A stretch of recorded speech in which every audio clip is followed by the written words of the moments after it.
Final topic. Let's talk tech. SpaceX relaunched and landed a rocket. Now, they've already landed a rocket that they've used. That was like a few months ago, I think. But now is the fact that they're reusing. Year. Right. Now they're actually reusing the rockets. I thought they'd already done that too. Maybe not. Now they're reusing the rockets. That's the first one. Right. So that's cool that the eventual goal of lowering the cost of getting out there into space and future stuff. Matt, what are your thoughts? Well, no, I guess I'll take ownership of this one. This was kind of my thing. No, that's cool. I know growing up, I wanted to be an astronaut. I loved all this stuff. Even though I remember in second or third grade, as a school, we all sat down and watched the Challenger launch. Yeah, we did that live. too. Yeah. So it was like a big thing because Kristen McConnell was on there. Yeah. And I remember like sitting there, and it wasn't the first time I'd seen a space shuttle launch, but when it went up and then it blew up, I remember the reaction of my teachers more than the reaction within myself. Yeah. I mean, because I kind of understood that something went wrong, but looking at them, I knew something went wrong. So either way, I've really been into the whole space thing. When Thanks they for retired taking the this space a sour shuttles, way. I was pretty upset. That's great. Now we're all going to be depressed. No. Okay. No, but I mean, honestly, I mean, these are happy trails that we're going into now. But I remember I wanted to make it down to Florida and watch the last space shuttle launch. Mm-hmm. Me and about probably 100,000 people. But I think what they're doing now, privatizing space travel, I think it's great. Yeah. I think what Elon Musk is doing, I think what Blue Origins is doing with, what's his name, Jeff Bravos? I think so. I don't. Maybe it's not Bravos. It's the Amazon guy, the second wealthiest person in the. Yeah, I don't remember his in name. the world. I know now. that Sir Richard Branson, Virgin Galactic. You know, he's got a lot of.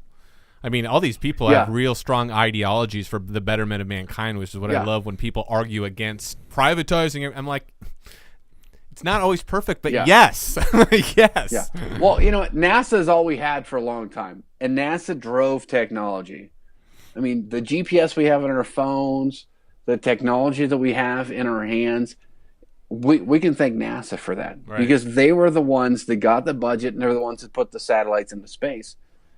Now what SpaceX is doing, launching the Falcon 9 rockets, landing the Falcon 9 rockets, and now they've actually reused one of those Falcon 9 rockets to show that their business model and what they wanted to do is something that's actually feasible. Right. Is huge. Mm-hmm. Because I don't know how much it costs them to refurbish that one rocket, but obviously the more they do, the lower that cost is going to get. Right. Which means Proof that of it's concept. more and more likely. Exactly. Mm-hmm. That's just it. It's more and more likely that somebody like you, me, Dan, could make it to space at some point. And the fact that I already assumed that all three of us were eventually going to be in space at some point, so I don't know how much our audience is like thinking that it's maybe. But I assume that at some point we're going to be doing this broadcast from space. But subscribe. Yeah, subscribe. We'll be in space someday. 100% prune juice promise. But you got to think, this guy has promised the moon next year. He's going to put people around the moon next year. And, you know, you might look at that and might scoff because unless you're one of those people that's like the moon landing was fake. People always scoff when people want to do something extraordinary. Always. But that's just it. 2018, the fact that he was able to do this, land that rocket again, it puts him on a timeline. He could potentially send tourists around the moon and back to Earth. And then on top of that, by 2020, he wants to put a spacecraft on Mars. Not people, but a spacecraft. Mm-hmm. That's huge. I mean, I think growing up, and we've all watched movies, we've all seen those things where people go to Mars. I remember there was one with Val Kilmer where they went to Mars. Mission to Mars or the Red Planet. It was one of those two. I think that might have been Red Planet. It was the Red Planet. Because that's the one that had the girl from the Matrix. Carrie-Anne right? Moss, yeah. Yeah. But that was a great movie. But anyway, I just, as far as for the SpaceX thing, I mean, I think what he did this week, it needs some recognition. I love that you actually went into this topic now. As far as Elon Musk, I love when people get to, a lot of times when people get to that kind of level of success, they kind of got there by ideology of what they're trying to do. As far as their goals tend to be a lot less me make money and what can I achieve. And you see that more and more. You read Success Magazine and stuff like that. And the other, so when people scoff at him for this, of course they're going to scoff. They're going to scoff at his Mars stuff. How much scoffing did they do at him for Tesla? For years, everybody made fun of him. You can't do that. There's no way. You're not going to make another, my God, look what all these companies that just went out of business, you think you're going to come in and do this? And he fucking did it. Now, we're not out of the woods yet. We'll see how the Model 3 does. But what is it, 300,000 pre-orders? I think it's already done pretty well. Yeah, I'm sorry, but even if there's some rocky terrain, he is a visionary that cares more about his goals than I was at Gigafactory. I was at a convention once where Darren Hardy, the publisher of Success Magazine, was actually talking about wanting to get Richard Branson to come and speak at one of his conferences. And they were going to pay him like $100,000 to speak for like half an hour, right? And whoever he was talking to on behalf of Richard Branson said, no, I'm sorry, but he's not going to be able to do that. And they're like, all right, how about $300,000 for half an hour or whatever the time frame was. And she said, no, I'm sorry. He's still not going to be able to do that. And finally, Darren Hardy just goes, all right, fine. How much will it take to get him to come and speak with us just for a half an hour so we can speak on, the fundamentals that go through his mind, all the success he's created? And she said, there's no amount of money.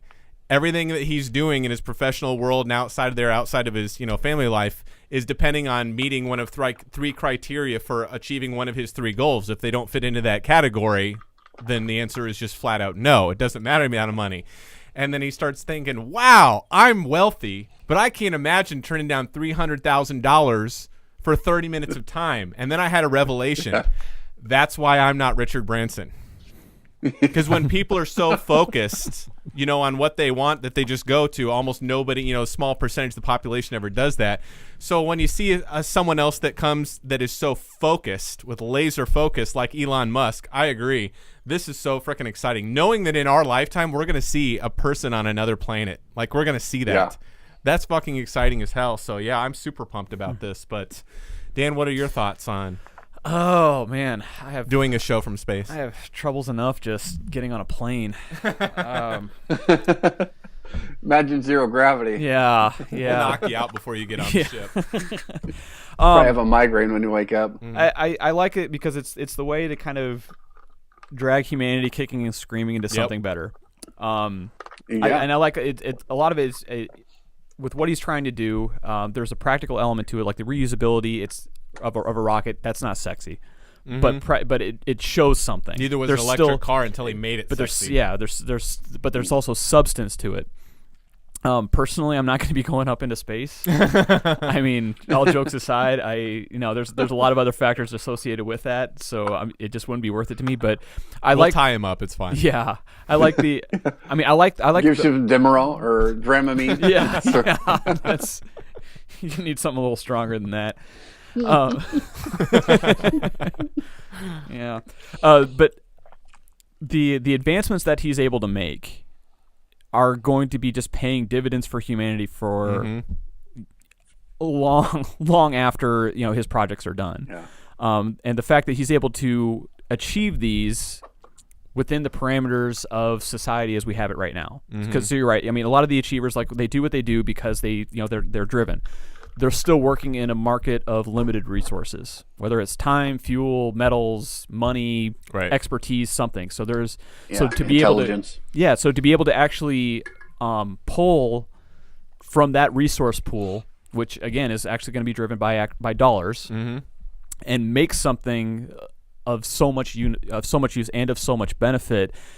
I think that in itself also warrants some recognition. Yep. I mean, you're right. I mean, it's a great car, but he's able. Matt mentioned he has the Gigafactory that is setting up. They're using new batteries. These are all innovations. These are all.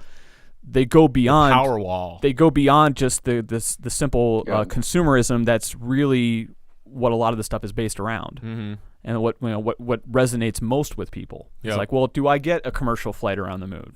Do I get a nice car? There's still that at the core, and he's able to kind of work within that framework and really make something great happen. I mean, almost despite the fact that that's not a pure motive, but he's making something pure out of that. Yep. So still has to. You have to make money to pay for it, but he's not doing it to make money. I mean, he's the one that started PayPal. Yeah. Remember when he made the story? I don't remember who was interviewing him. He made $180 million off of PayPal. He put $80 million into Tesla and $100 million into SPACEX, and then he borrowed money to pay rent. He was borrowing money from friends to pay the rent. He put all $180 million into other ventures. Very few people are willing to burn their ships and go all in, and that's just another testament that you see the titans of people that aren't just money focused, but they're very goal specific oriented, and I'm freaking pumped for this. Now, when you say you'd never go into space, if we got like a Star Trek type of ship that was super comfortable and whatever, you fucking know you would totally go. No matter what. No. Really? No. There's so much that goes along with into space travel besides just the craft. There's the radiation exposure. There is the physiological effects on the body. There's a lot more. If we're talking about Star Trek, we're talking about Star Trek, where it's like so comfortable. You're only going to go up there for a couple hours. If you're going to do that, at least then we're going to get in the holodeck. If we're going to do that, don't give me Give me an X-wing. Give me a Millennium Falcon. If we're going straight up fantasy, there are conditions that he would do it. But this is basically a done deal. Okay. I think we can say you want a ship that can do the Kessel Run in under 12 parsecs. Anything less is shit. No, I think this shit is cool as hell. It is. It really is. And I think we'll definitely see some major advancements and some amazing things kind of down the line. But just personally, I will applaud it. I will support it. But my ass is staying on the ground. Yeah, that's your choice. That's what's cool about it. Well, yeah, I don't know that it'll ever be affordable enough for us ever. Probably not in our lifetime, no. I love to see the push in innovation. Yeah. I remember when George W. was president, and they're like, "Oh, we're going back to this Orion program. We're scrapping the space shuttles, and we're going to go back to technology that's 40 years old that we landed on the moon on." And I thought it was just such a de-evolution of space travel. To actually see them launch, them land the booster rockets, and to know that somebody's out there, unfortunately it's not our government anymore. It's privatized now. But just to know that somebody's pushing the envelope makes me excited and optimistic about it. Yeah. Yep. Yeah. I totally agree with you, dude. So we got to start thinking about what we're going to name our ship. The Nebuchadnezzar's already taken from the Matrix. And Serenity is already taken. Shit. Maybe Serenities. I really like Serenity. Like plural? Multiple or Serenities? Apostrophe, like ownership. Because we're all going to be owners. Yeah. You can call me Leaf. We could just call it the Rusty Bucket. I think that's already taken, too. Isn't that the name of like a bar in Harry Potter or something like that? It's like a beer or something. Yeah. No, I thought it was a sex move. That's I'm trying to... the Abraham Lincoln. And gonna give you the Sam Elliott tonight. Well, any more future tech you guys want to discuss? Jesus, Sam Elliott. No. I'm gonna give you the Sam Elliott. What's that? It's where you get their face to go like this. Yeah. Ladies and gentlemen, this has been... I wanted to bring it up. I thought it was great. No, I thought that was a great topic. That was awesome. That was good. I would like that. This has been Fractured Focus, episode number 19, the show where we obsess about everything from geek culture to nerd news, along with random topics for your discussion. For your pleasure? I don't even remember the regular They can discuss on the message boards. Should write this down somewhere. I do, but I've said it so many times, usually it just rolls off the tongue. You know what the fucking show is. Like, subscribe, share with your friends as we post the topic of the show Monday through Thursday and attempt to entertain you with our semi-witty banter and our incessant rambling. There was a couple words I think that I twisted there in the middle, but think there the was premise is the same. There's some animosity towards the good. viewers there. That was. I You said fucking with a know. Smile You know. I didn't see. Let me know. He doesn't hate you. He hates us.